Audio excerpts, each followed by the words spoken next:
কিবা এজেপি না থাকিব বিজেপি না থাকিব আপোনালোকে যাক ভাল পায় তাকে আপোনালোকে প্ৰেচিডেণ্ট পাতিব। পঞ্চায়ত গঠনৰ মাজতে ৰণচণ্ডী ৰূপ এগৰাকী মহিলাৰ। আমাৰ মুখ্যমন্ত্ৰীৰ কথা কি মোক কি চাৰিটা নেকি?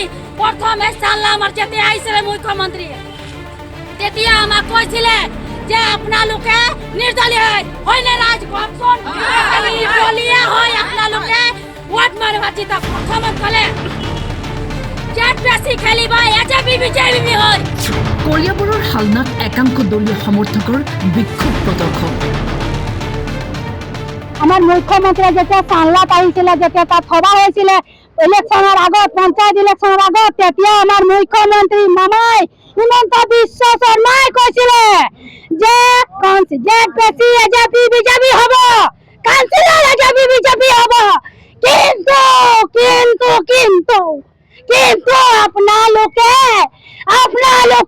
ৱাৰ্ড মেম্বাৰ আৰু ৱাৰ্ড মেম্বাৰ আপোনালোকে আপোনাৰ ৰাইজক যোনটো ল'ৰা ছোৱালী ডাবৰু বুঢ়া যাক ভাল পায়, পাণ দোকানী হওক, ৰাস্তাত পৰি থকা মানুহ হওক, যোনে হওক, মেট্ৰিক পাছ কৰিলে আপোনালোকে ৱাৰ্ড মেম্বাৰ দিব।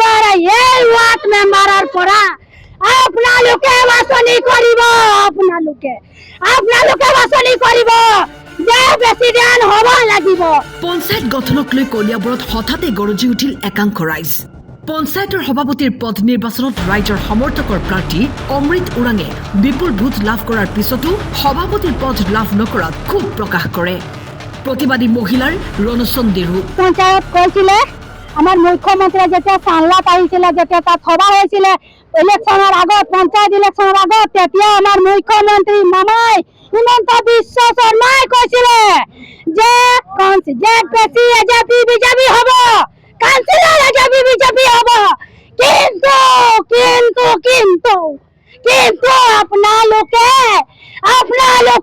ৱাৰ্ড মেম্বাৰ আৰু ৱাৰ্ড মেম্বাৰ আপোনালোকে আপোনাৰ ৰাইজক যোনটো ল'ৰা ছোৱালী ডাবৰু বুঢ়া যাক ভাল পায়, পাণ দোকানী হওক, ৰাস্তাত পৰি থকা মানুহ হওক, যোনে হওক, মেট্ৰিক পাছ কৰিলে আপোনালোকে ৱাৰ্ড মেম্বাৰ দিব। এই ৱাৰ্ড মেম্বাৰৰ পৰা আপোনালোকে বাছনি কৰিব, আপোনালোকে বাছনি কৰিব যে প্ৰেচিডেণ্ট হ'ব লাগিব। আপোনালোকে এইটো চিলেকশ্যন কৰিব। মোৰ কথা শুনক, এতিয়া আমি কৰিলো ইমানজন, আমি যিজনক জিকালো তেওঁ ভাল মানুহ। অমৃত ওৰাং এটা ৱাৰ্ডত এজন থাকিব, ৱাৰ্ড মেম্বাৰৰ পৰাই প্ৰেচিডেণ্ট হ'ব। ঠিক আছে, আমি মানিলো। আমি ভাবিলো তেখেতক বিপুল ভোটত জিকাম আৰু আমাৰ মাতো কোনো নকৰিব। মন্ত্ৰীয়েতো কৈয়ে দিছে আমাক, মুখ্যমন্ত্ৰীয়েতো কৈয়ে দিছে আমাক যে ৰাইজেহে পাতিব, ইয়াত কোনো দলৰ মানুহ নাহিব, দলৰ সভাপতি বা মন্ত্ৰী বা কোনো নাহিব বুলি কৈছিলে। এতিয়া আমি আহিলো, তাক বিপুল ভোটত জিকালো।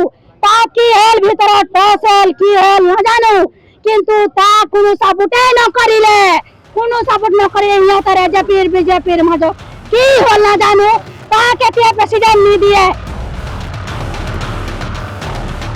কলিয়াবৰৰ পৰা দীপু বৰাৰ ৰিপৰ্ট, টাইম 8।